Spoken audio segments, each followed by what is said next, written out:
네, 우리 요한일서 3과 요약합니다. 우리는 지난 시간에 하나님과 사귐을 하는 데 있어서 방해가 되는 세상과 세상의 것들을 사랑하지 말아야 한다고 배웠습니다. 육신의 정욕과 안목의 정욕과 이생의 자랑은 다 세상을 따라가는 것이었지요. 오늘은 하나님과 사귐을 갖는데 방해가 되는 또 다른 요소인 적그리스도에 대해서 우리가 살펴봅니다. 성경은 우리에게 마지막 때의 모습이 적그리스도가 많이 나타나는 것이라고 했습니다. 적그리스도는 우리가 하나님과 진실된 사귐의 관계를 방해합니다. 요한 사도는 18절에서 아이들아 지금은 마지막 때라 적그리스도가 오리라는 말을 너희가 들은 것과 같이 지금도 많은 적그리스도가 일어났으니 그러므로 우리가 마지막 때인 줄 아노라. 요한은 지금이 마지막 때라고 말하고 있습니다. 요한일서가 쓰여질 당시 교회에는 세상의 것들을 사랑하게 만드는 자들과 예수님이 그리스도임을 부인하는 적그리스도가 일어나서 성도들을 미혹하고 있었습니다. 그로 인해서 많은 사람들이 하나님 사랑에서 떠나 세상과 거짓을 따라갔습니다. 요한 서도가 말하는 적그리스도에 대해서 살펴보지요. 첫째, 우리 우선 적그리스도는 우리에게서 나갔다고 말하고 있습니다. 19절을 보면 그들이 우리에게 나갔으나 우리에게 속하지 아니하였나니 만일 우리에게 속하였더라면 우리와 함께 거하였으려니와 그들이 나간 것은 다 우리에게 속하지 아니함을 나타내려 함이니라고 했습니다. 적그리스도는 우리 안에 있었지만 우리와 함께 할 수 없는 자라고 말합니다. 적그리스도는 본질적으로 우리와 함께 할 수 없는 존재입니다. 둘째로 적그리스도의 특징은 거짓말하는 자입니다. 그들은 예수가 그리스도이심을 부정하지요. 대부분의 이단들은 하나님을 인정해도 하나님은 인정하지만 십자가에 죽으신 예수님에 대해서는 인정하지 않습니다. 왜냐하면 그들은 십자가를 어리석고 미련한 것으로 생각하기 때문입니다. 그러나 우리가 23절에 보면요. 아들을 부인하는 자에게는 또한 아버지가 없으되 아들을 시인하는 자에게는 아버지도 있느라고 했습니다. 그러므로 예수님이 그리스도임을 부인하는 적그리스도들은 우리로 하나님 안에서 사귐을 갖지 못하도록 방해합니다. 당시에 영지주의자들은요, 기독교의 가장 중요한 성육신을 부정했습니다. 앞에서도 우리가 살펴본 것처럼 그들은 영은 선하고 육은 악하다는 이론적인 입장을 주장합니다. 그래서 예수 그리스도의 신성은 아주 강조하지만 인성에 대해서는 부정을 합니다. 예수 그리스도가 육신으로 이 땅에 오신 것을 인정하지 않습니다. 요한은 적그리스도는 예수가 그리스도임을 부인하고 아버지와 아들을 부인하는 자라고 그 정체를 밝히고 있습니다. 그러므로 요한은 성도들에게 적그리스도 이 어둠의 세력을 조심하고 대적하라고 강조합니다. 그러면 주 안에 있는 성도들은 어떻게 할까요? 24절을 보면요. 너희는 처음부터 들은 것을 너희 안에 거하게 하라. 처음부터 들은 것이 너희 안에 거하면 너희가 아들과 아버지 안에 거하리라고 했습니다. 여기서 처음부터 들은 것은 바로 복음을 말하지요. 적그리스도는 우리가 들은 복음을 변질시키려고 애를 씁니다. 그러므로 우리는 처음부터 들은 이 복음을 끝까지 우리 안에 거하게 하여야 합니다. 그러면 우리 안에 복음, 즉 우리에게 약속하신 영원한 생명을 주시겠다고 했습니다. 그러므로 우리는 하나님과 예수 그리스도 안에 끝까지 거할 수 있게 되기를 원합니다.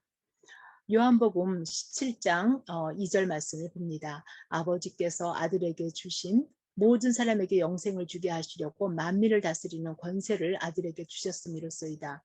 영생은 곧 유일하신 참 하나님과 그가 보내신 자 예수 그리스도를 아는 것입니다. 아들을 아는 것은 아버지를 아는 것이고 이것이 바로 영생이라고 말하고 있습니다. 이렇게 처음 들은 복음을 믿고 그 안에 거하면 이것이 아들 안에 있는 것이고 곧 하나님 아버지 안에 있는 것입니다.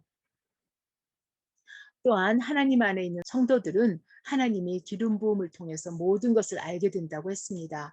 하나님이 성도들에게는 성령을 부어주셔서 모든 것을 알게 하십니다. 이 말 뜻은 성령이 임한 사람은 더 이상 배울 것이 없다는 말이 아니지요. 처음 들은 복음을 두고 다른 새로운 것을 배우기 위해서 따라갈 필요가 없다는 뜻입니다. 그러므로 성령이 임한 성도는 처음 들은 복음을 계속 믿고 그 복음의 내용으로 깊이 들어가야 합니다. 우리 에베소서 말씀 봅니다.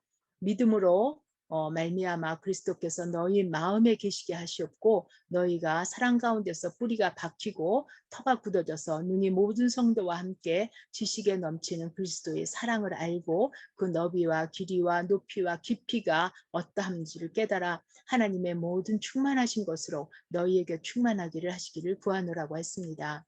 우리가 복음의 넓이와 깊이와 높이와 깊이를 알아갈수록 주 안에 더 깊이 거하게 되는 것입니다. 이것이 성령이 우리를 가르치는 것입니다. 이제 오늘 3장에서는요. 하나님이 우리에게 어떤 사랑을 주셔서 우리를 하나님의 자녀라 하셨는지 그리고 주를 향한 소망을 가진 성도들이 어떠한 삶을 살아야 하는지 살펴봅니다. 우리 1절 말씀 보겠습니다. 보라 아버지께서 어떠한 사랑을 우리에게 베푸사 하나님의 자녀라 일컬음을 받게 하셨는가 우리가 그러하도다. 그러므로 세상이 우리를 알지 못함은 그를 알지 못함이라. 하나님이 우리에게 주신 사랑이 어떤 사랑인가요? 여러분들은 하나님께 어떤 사랑을 받으셨어요? 우리가 받은 이 사랑은요. 세상에 알 수도 없고 그 사랑을 받은 사람만이 알 수 있다고 말하고 있습니다. 하나님의 사랑은 죄인된 인생을 위해서 독생자를 십자가에 못 박으셨지요.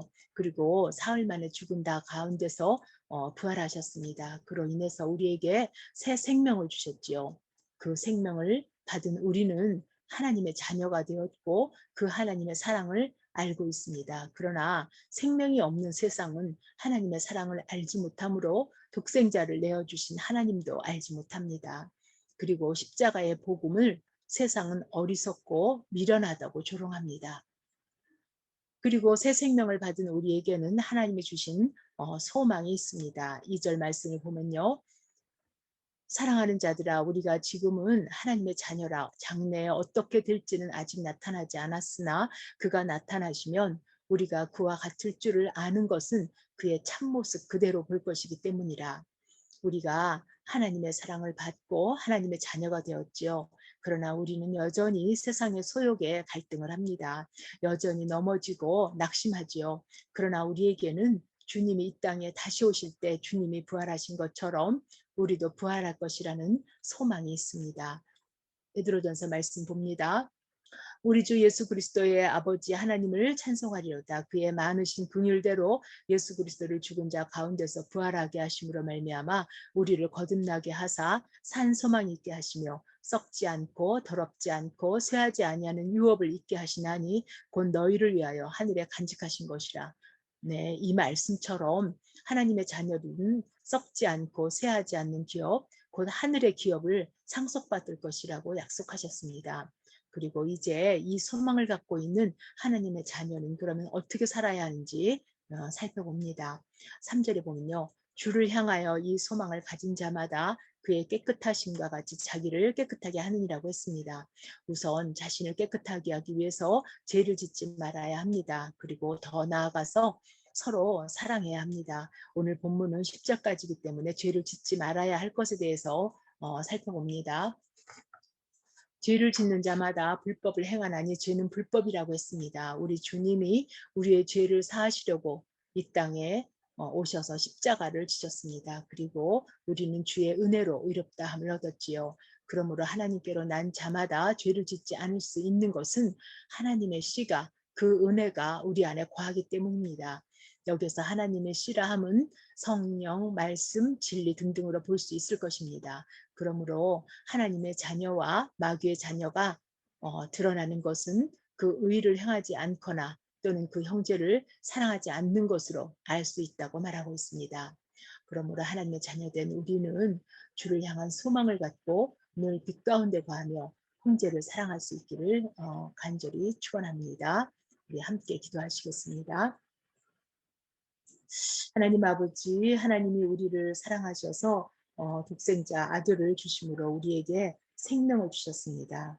그리고 우리를 하나님의 자녀로 불러주셨습니다. 감사합니다. 우리가 아버지 안에 예수 그리스도 안에 늘 거하기를 원합니다. 우리에게 주신 아버지의 씨 성령 안에서 더욱더 하나님을 깊이 알아가고 사랑의 넓이와 깊이를 더하기를 원합니다. 마지막 때에 우리를 하나님과의 그 관계로부터 방해하는 악한 세력들이 많이 나옴을 우리가 알 수 있습니다. 하나님, 처음 들은 그 복음에 우리가 털을 굳게 받고 성령의 가르침을 따라서 공동체 안에서 더욱더 장성한 분량으로 성장할 수 있도록 도와주시기를 원합니다. 하나님 아버지, 커브를 위해서 기도합니다. 하나님, 우리가 함께 모일 때마다 우리 성령님이 우리의 스승 되시어서 우리를 가르치시고 인도해 주시기를 간절히 원합니다. 예수 그리스도 이름으로 기도했습니다. 아멘.